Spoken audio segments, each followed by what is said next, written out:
안녕하세요. 필드노트 앱에 대해서 설명 영상을 좀 만들어 봤습니다. 먼저 처음에 앱을 실행하게 되면 이렇게 로그인 화면이 나오게 되는데요. 계정이 있으시면 로그인 이메일과 비밀번호나 또 구글 로그인을 통해서 로그인 해주시면 될 것 같고요. 아직 계정이 없으신 분들은 회원가입 버튼을 누르시면 이렇게 기본적으로 상호명, 연락처, 메일, 또 비밀번호 이렇게 해서 간단하게 가입을 할 수가 있게 되고요. 가입을 진행을 하고 나서 이제 로그인을 해서 앱을 이용해 주시면 되는데요. 저는 미리 만들어 놓은 계정이 있기 때문에 그 계정을 통해서 설명을 이렇게 로그인을 하게 되면 처음에 이렇게 이런 화면이 보이게 되고요. 먼저 설정에서부터 차근차근 설명을 드리도록 하겠습니다.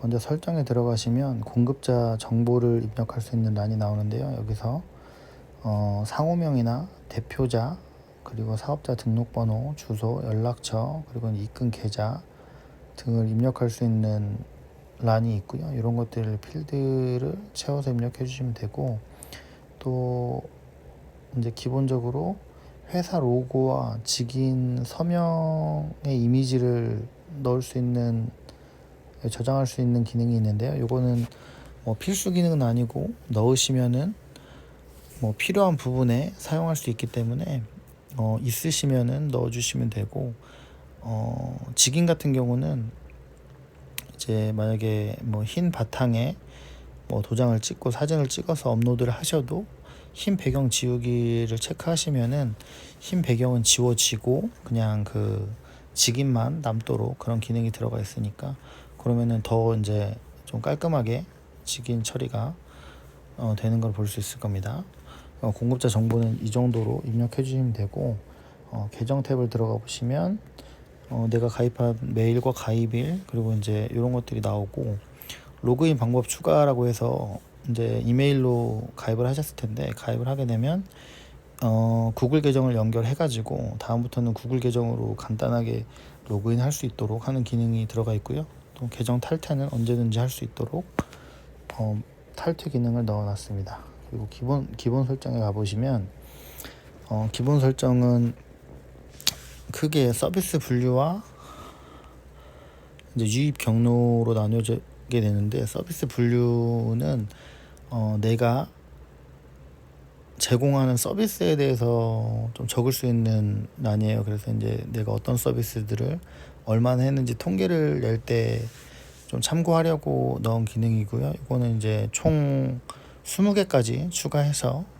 넣을 수가 있고요. 삭제 필요 없는 기능은, 필요 없는 부분은 삭제를 하셔도 되고, 또 유입 경로 같은 경우는 내가 어떤 경로를 통해서 고객을 컨택해서 거래를 진행하게 됐는지, 그 이제 고객을 컨택하는 그 경로를 좀 데이터화 시키면은 나중에 이제 일을 할 때 조금 도움이 될 수 있을 것 같아서, 그 부분 때문에 이제 유입 경로가 어떤 경로들을 통해서 제가 이제 고객을 만나는지 그것들을 통계낼 수 있도록 넣은 항목이라고 보시면 되겠습니다.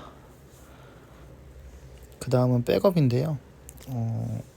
앱 자체는 기본적으로 서버에 데이터가 자동으로 저장되기 때문에 그 계정으로 계속 로그인을 하시면은 데이터가 계속 이제 내가 저장한 데이터는 그대로 남아 있게 되는데, 혹시나 이제 서비스가 종료가 된다든지 이제 앱이 사라지게 된다든지 그런 만약의 경우를 대비해서 내가 오프라인에 백업 파일을 만들어서 엑셀이나 제이슨 파일로 그 백업 파일로 만들어 놓고, 또 백업 파일을 불러올 수도 있고, 또 엑셀 파일로 해가지고 내가 수동으로 좀 관리를 할 수 있도록 하는 기능이에요.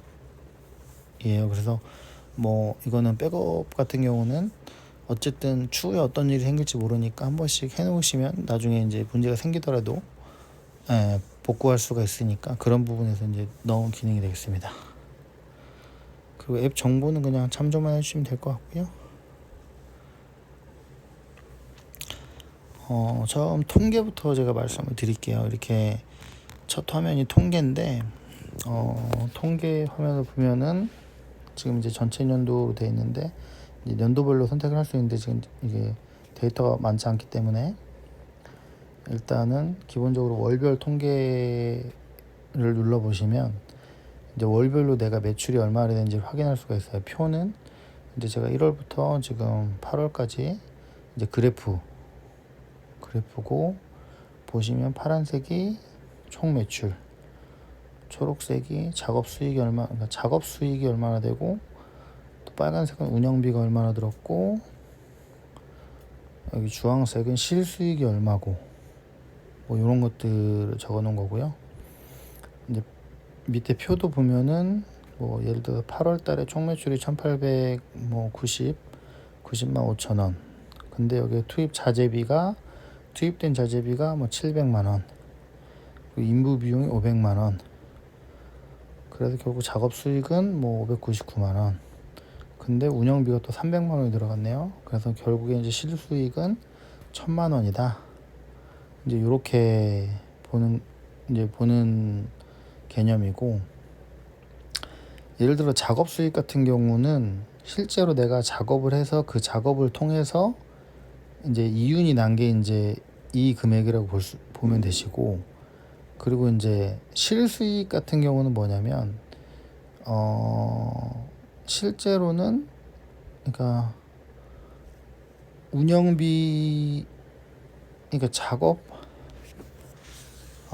이거는 나중에 정말 궁금한 분이 있으면 제가 따로 설명을 해드릴게요. 이거를 어떻게 설명을 해야 되냐면, 작업 수익은 예를 들면 내가 뭐 매출 100만 원짜리 공사를 진행을 했는데 재료비가 50만 원이 들어갔다. 그럼 순수하게 이제 작업 수익은 50만 원이 되겠죠. 근데 이제 실수익은 뭐냐면 50만 원이 들어갔는데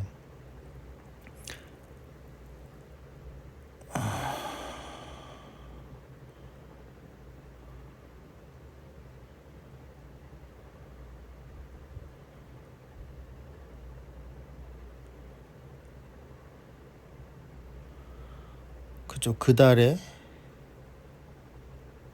근데 그 50만 원이 들어갔는데 그 50만 원의 작업 그 재료가 들어갔는데 그 재료가 그 달에 결제한 재료가 아닐 수 있어요. 그러니까 재고가 있던 50만 원어치 재료는 들어갔는데 그 달에 결제한 게 아니라 뭐 이전에 결제해서 가지고 있던 재료면 실제로 그 달에 그것 때문에 마이너스 지출은 없는 거잖아요, 실제로는. 그래서 실수익에는 그 포함이 안 되는 거예요. 그러니까 작업 수익은 50만 원인데 실수익은 100만 원이 되는 거죠. 실제로는 그 50만 원 결제는 그 달에 이루어진 게 아니니까. 그 대신 그 전에 만약에 그 재료를 샀다고 하면 그 전 운영비에서 그 전달 운영비에서 그 재료 값이 빠졌겠죠. 그럼 이제 그 전달의 실수익에서 어차피 마이너스가 되기 때문에 여기서 실수익은 실제로 내 계좌에 돈이 빠져나가고 들어오고 한 거에 대해서만 측정이 되는 거고, 작업 수익은 그 작업의 순수 재료비를 빼고 순수 수익이 어떻게 되느냐, 이제 그 차이가 있을 것 같아요. 그거는 그렇게 이해하시면 되고, 좀 실제로 어렵진 않은데 아무튼 그렇게 설명을 하고 넘어가면 될 것 같습니다.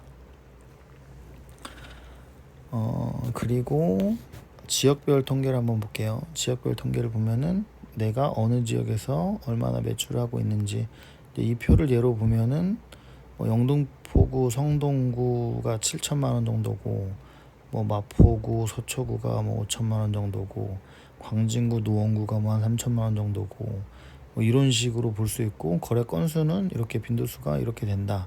뭐 나는 그러면은 뭐 성동구랑 영등포구, 마포구 뭐 이런 이쪽에서 좀 많이 일을 하고 있다. 뭐 이렇게 통계를 내볼 수 있는 거고, 그리고 서비스별 통계 같은 경우는 아까 그 기본 설정에서 내가 저장한 그 항목들이죠. 나는 뭐 서비스별 거래 건수는 지금 도배가 제일 많네요. 도배가 뭐 20건으로 제일 많고 이렇게 되는데, 실제로 거래 건수랑 매출은 다르니까. 근데 이제 매출 같은 경우는 전체 리모델링 건이 제일 많겠죠. 그래서 도배는 뭐 21건인데 뭐 점유율이 10%밖에 안 되고, 전체 리모델링은 5건밖에 안 되는데 매출에서는 점유율이 거의 대부분을 차지하는 뭐 이런 것들을 확인해서 볼 수 있고요. 그리고 이제 유입 경로별 통계는 보면 예를 들면 뭐 내가 숨고를 통해서 뭐 이렇게 17건을 컨택했고, 당근마켓에서 13건을 했고, 인스타그램을 통해서 뭐 12건을 했고, 뭐 얼마를 했고, 이런 것들을 좀 볼 수 있는 그런 통계가 될 것 같습니다. 그래서 통계 같은 경우는 어쨌든 좀 참조하면, 내가 사업 계획을 하거나 뭐 마케팅을 하거나 이럴 때 좀 참조해 보려고 만든 기능이라고 보면 되겠습니다. 그리고 거래 내역으로 가볼게요. 거래 내역 같은 경우는 이제 탭에 들어가 보시면 이렇게 이제 거래 내역이 쭉 있겠죠. 밑으로 내리면 쭉 있고, 거래 일별로 이렇게 조회를 할 수가 있고, 또 월별로 해서 뭐 6월 달에 거래한 고객들만 보고 싶다 그러면 이제 6월 달에 거래한 고객들만 이렇게 볼 수가 있고, 그리고 또 한 가지 이제 거래일이랑 정산일을 또 다룰 수가 있기 때문에, 정산일 같은 경우는 이제 내가 뭐 회계나 이런 이제 월별 그런 거래 내역서 같은 거를 좀 판단할 때 정산일 기준으로 좀 보는 게 용이할 수 있어서, 정산일 기준으로도 이제 리스트업을 할 수 있도록 기능을 넣었고요. 이렇게 보시면은 만약에 이제 뭐 7월 달에 정산된 고객들만 보겠다 하면 이렇게 볼 수가 있고, 여기서 이제 한 가지 미리 보기가 있는데요. 미리 보기는 눌러 보시면 이렇게 정산 내역서라 그래가지고 내가 이제 그 결제일 기준으로 만약에 이제 7월에 소득이 얼마고 뭐 수익이 얼마고 뭐 실제 운영비 포함해서 실수익은 얼마고 뭐 이런 것들을 해서 이미지로 저장하거나 엑셀로 저장해가지고 회계하는데 참고할 수 있도록 그런 기능이 되겠고요. 그리고 또 이제 미수금된 리스트만 봐가지고 뭐 추가적으로 이건 이제 7월이고 이제 월별 전체 조회를 해서 미수금이신 분들에게 뭐 문자를 돌린다든지 뭐 그런 기능들을 해볼 수 있도록, 미수금만 이제 리스트업해서 얼마인지, 미수금 내역이 총 뭐 1,400만 원이다 이제 그런 것들을 확인할 수 있도록, 이것도 이제 마찬가지로 리스트업 해가지고 미수금 확인해서 이제 뽑아볼 수 있겠죠. 다음으로 그리고 이제 거래 등록하는 방법에 대해서 좀 알려드릴게요. 그래서 새 거래 만약에 이제 뭐 거래가 잡혔다 하면 이제 거래 등록을 해야겠다 싶어서 새 거래 등록을 누르시면 기본적으로 이제 고객명을 입력할 수가 있는데, 고객 같은 경우는 기존에 등록된 고객이면 여기서 뭐 검색을 해서 이렇게 찾아서 할 수도 있고요. 근데 이제 새로운 고객이다 그래서 뭐 내가 만약에 등록할 고객 이름이 박하나 고객이다.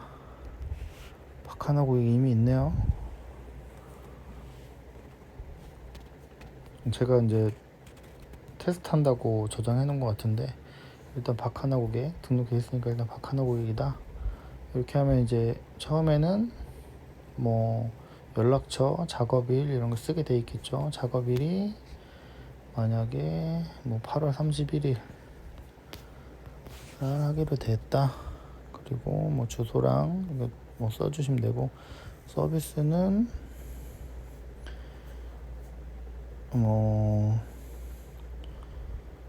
도배다. 그리고 유입 경로는 네이버 검색을 통해 들어왔다. 작업 내용은 안방,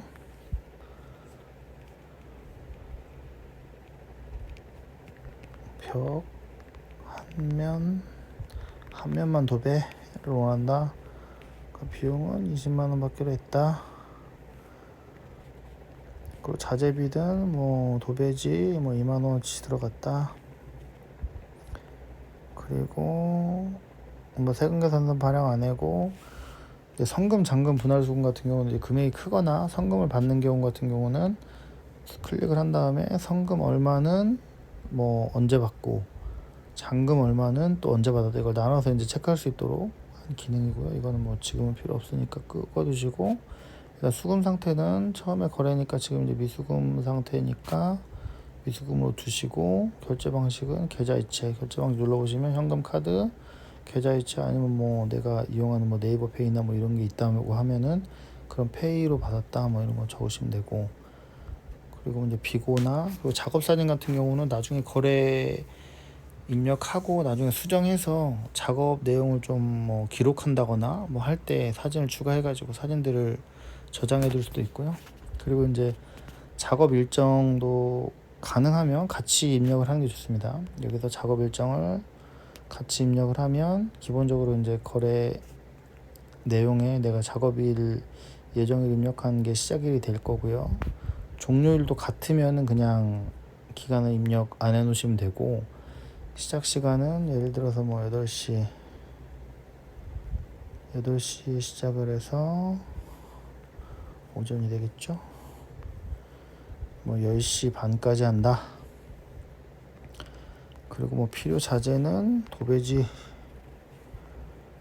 준비물은 해라, 뭐 이렇게 예를 들어서 적고 거래 내용을 저장을 하면, 그러면은 이제 박하나 고객이 여기 거래일 기준으로 했을 때 리스트업에 저장이 되겠죠. 그래서 박하나 고객을 눌러보면 이렇게 내용들이 나오게 됩니다. 그래서 고객, 그래서 뭐 수정도 할 수 있고 삭제도 할 수 있고, 뭐 그리고 이제 만약에 정산이 되면은 정산 완료로 버튼을 누르면 며칠에 어떤 방식으로 저장이 됐는지 해서 확인을 누르면, 만약에 이제 예를 들어서 뭐 예정일은 31일인데 미리 23일에 계좌이체를 통해서 정산을 했다. 그럼 완료 처리를 눌러주시면, 그럼 이제 정산 완료가 되겠죠. 그럼 이제 통계 데이터에도 나오고 저장이 이제 정산 완료가 된 걸로 내용이 나오게 됩니다. 그렇게 저장을 해주시면 되고,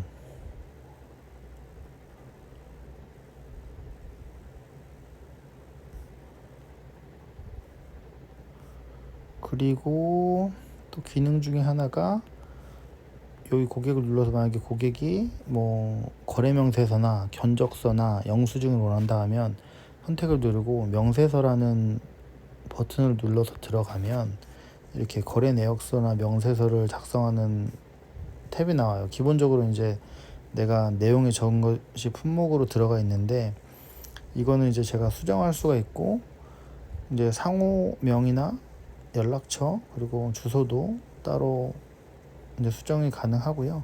그리고 공사명도 내가 뭐 이제 도배공사라는 건 없지만 예를 들면 이런 식으로 저장을 해서 뭐 할 수도 있고, 품목 같은 경우도 수정을 해서 할 수가 있고, 또 품목을 추가해서 다른 품목을 넣어서 이제 할 수가 있고, 기본적으로 이제 경비는 10%를 넣었는데 이것도 제가 이제 개인적으로 수정을 할 수가 있고, 이 비고란도 이제 기본적으로 이제 그 설정해서 입력한 계좌가 이렇게 찍히도록 해놨는데, 이제 내용은 제가 이제 임의로 저장해가지고 이거 수정을 해가지고 저장할 수가 있습니다. 그래서 만약에 이제 이렇게 견적서, 예를 들어서 거래 명세서를 미리 보기로 보면 이렇게 되는 거죠.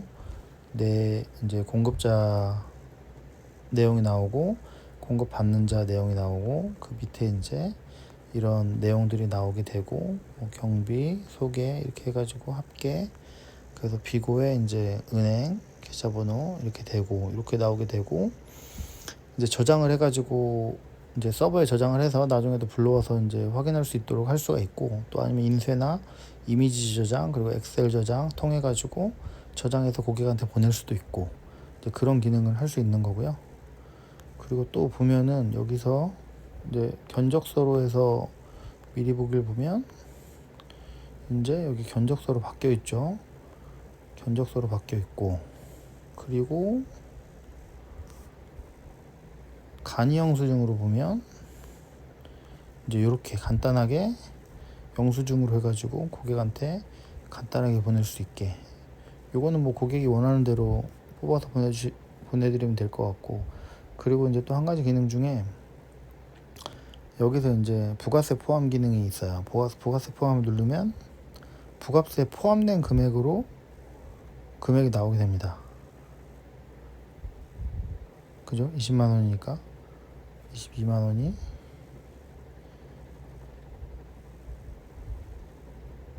나오게 되겠죠? 견적서에 부가세 포함해서 미리 보기 누르면 이렇게 24만 2천 원, 경비 10% 포함 24만 2천 원 이런 식으로 나오게 되고, 그리고 또 한 가지 직인 서명을 누르면 공급자 정보에 이제 직인이 이렇게 찍혀가지고 확인이 되고, 또 한 가지 이제 디테일한 부분이 이제 이게 지금 견적서인가요? 이게 견적서를 보면 이 배경에 처음에 설정해서 넣었던 그 회사 로고가 이렇게 워터마크로 이렇게 견적서 배경에 이렇게 찍히게 됩니다. 그래서 이거는 그냥 제가 개인적으로 있어 보이게 하려고 넣은 기능이고요. 그렇게 확인하시면 될 것 같고, 뭐 견적서는 뭐 이렇게 보시면 될 것 같고, 여기서 이어서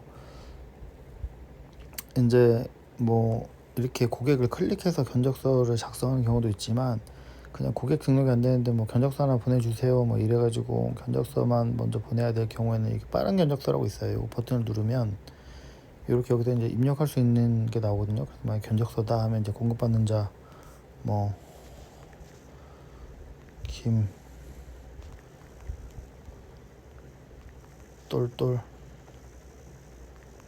김똘똘 연락처 010-000-2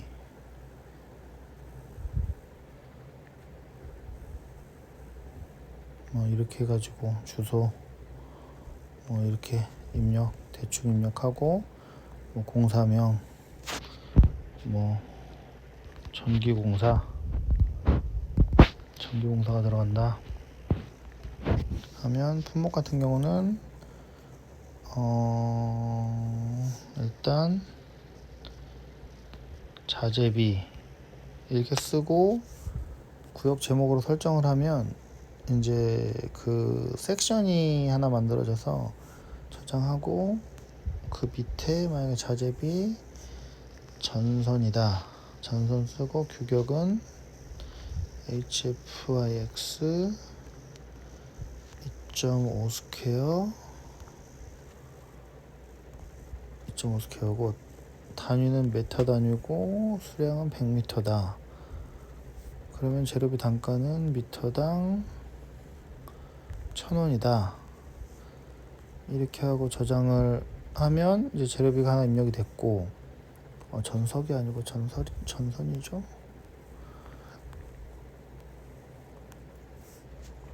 그리고 또 품목 추가를 해서 이번에는 아까는 자재비였는데 이번에는 노무비로 해서 구역 제목으로 체크하면 이렇게 제목이 되고, 그 하단에 추가를 하면 뭐 인건비, 규격은 전기 기술자, 전공이라고 하고 전공, 단위는 명단위, 수량은 한 명이, 그럼 이제 재료비가 아니고 노무비 단가니까 한 명이 뭐 25만 원이다 이렇게 적고 저장을 하고, 뭐 예를 들어서 이렇게만 저장을 하고 한번 해볼게요. 경비 10% 넣고, 그 다음에 이제 이렇게 된 상태에서 미리 보기 하면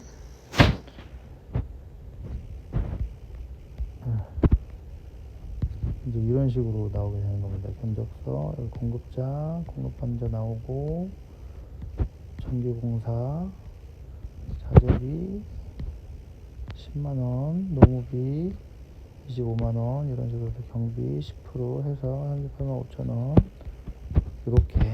이런 식으로 견적서만 작성해서 이미지 저장해서 고객한테 보내드릴 수도 있고, 마찬가지로 부가세 포함, 직인 서명 포함 이거는 체크해서 선택할 수 있고, 그렇게 이제 뭐 견적서나 명세서 부분은 그렇게 진행하면 될 것 같고요. 다음으로 이제 고객 탭으로 넘어가 보면, 고객 같은 경우는 거래 내역이나 작업 일정에서 이제 새 일정 등록이나 거래 내역에서 새 거래 등록해가지고 고객명을 입력하고 정보를 저장하면 자동으로 고객이 아까 이제 박하나 고객이 저장되는 것처럼 이렇게 저장이 되고, 그리고 거래 내역에서 만약에 새 거래 등록을 했는데 동일한 뭐 이전 고객이면 만약 박하나 고객이 하나 더 한다. 그러면 이제 박하나 거래 일여가 있는 고객한테 추가해서 이제 선택을 해서 또 저장을 하게 되면, 그러면은 이제 거래가 두 개로 늘겠죠. 그러면서 이제 고객 탭에서 보면 이제 지금 거래 1회인데 2회로 바뀌어 있겠죠. 이런 식으로 해가지고 이제 자동으로 저장이 되고, 또 이제 거래 내역이나 작업 일정에서 저장을 안 하더라도 그냥 거래는 없지만 그냥 고객으로 추가를 해야 될 수 있는 경우가 있기 때문에 고객 추가 눌러서 그냥 고객만 추가를 해도 되고, 그런 식으로 해서 이렇게 고객 관리를 할 수 있도록 하는 탭이고, 여기서 이제 검색을 해서 뭐 연락처나 김우라면 이제 김 씨가 한 명밖에 없나요? 이 씨는 7명이 되네요. 이런 식으로 이제 검색을 해서 고객 관리를 할 수 있도록 만든 기능이고요. 그 다음은 이제 운영비가 되겠는데, 운영비 같은 경우는 이제 이달에 운영비가 얼마나 들어갔는지 그런 걸 이제 파악해 보려고 넣은 기능이고요. 그래서 새 운영비 등록을 눌러보면 뭐 지출일, 카테고리는 뭐 이런 식으로 해가지고 넣을 수 있고, 또 운영비 내용은 뭐 어떤 걸 구매했다 적어볼까요? 만약에 뭐 자재를 구매했다. 어떤 자재를 구매했냐? 전선을 구매했다. 18만원. 카드로 구매했나? 계좌이체로 구매했다. 그리고 이제 영수증 같은 거 나중에 이제 필요할 수 있으니까 이런 거 이미지 있으면 이미지 선택해서 넣을 수도 있고요. 운영비 저장. 그러면 이제 운영비가 하나 저장됐겠죠. 요거네요. 이거 8월 23일. 이렇게 저장을 하게 되면 이제 이렇게 해서 뭐 이번 달 운영비가 얼마고, 뭐 이번 달만 볼 수도 있고, 월별 조회해서 8월에 운영비가 얼마고, 7월, 뭐 6월 이런 식으로 운영비를 해가지고 운영비 목록 리스트업을 볼 수가 있겠죠. 이런 식으로 해서 이제 운영비가 얼마가 들었는지, 운영비 같은 경우도 보면 이제 여기 통계에서 저장하면 월별 통계로 보면 여기 운영비가 실제로 여기 밑에 보이게 됩니다. 이번 달 운영비가 얼마가 드는지 그거 계산해서 실수익이 나오겠죠. 그렇게 보시면 되고, 그 다음에 이제 마지막으로 작업 일정인데, 작업 일정은 아까 거래 내역에서 저장을 하게 되면은 아까 31일이었나요? 박하나 고객 일정을 이렇게 거래 내역에서 같이 등록을 하면 이렇게 일정이 등록이 됩니다. 그럼 이제 일정을 이렇게 확인할 수도 있고, 이렇게 일정을 확인해서 일정을 보면은 연결된 거래 보기를 보면은 또 이 거래 내역으로 바로 볼 수가 있어요. 여기서 어떤 거래 내역인지 확인할 수가 있고, 다시 작업 일정으로 가서 박하나 고객을 보면 뭐 이런 일정이 있구나 해서 여기서 봐서 이제 작업이 완료가 됐다. 그러면 이제 완료 처리를 누르게 되면 이렇게 불투명으로 바뀌게 되면서 작업 완료가 되고, 근데 이제 작업이 끝난 줄 알았는데 안 끝났더라.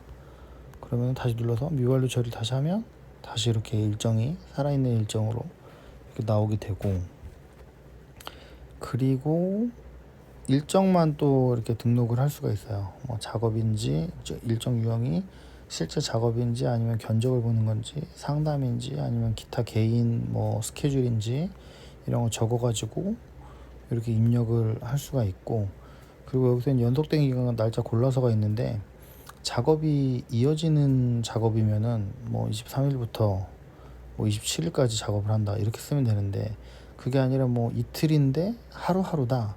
그러면 이제 날짜를 골라서 날짜가 뭐 25일 날 하루 하고 시간은 뭐 대충 이렇게 뭐 해도 추가를 하고 또 25일 하루는 또 28일이더라.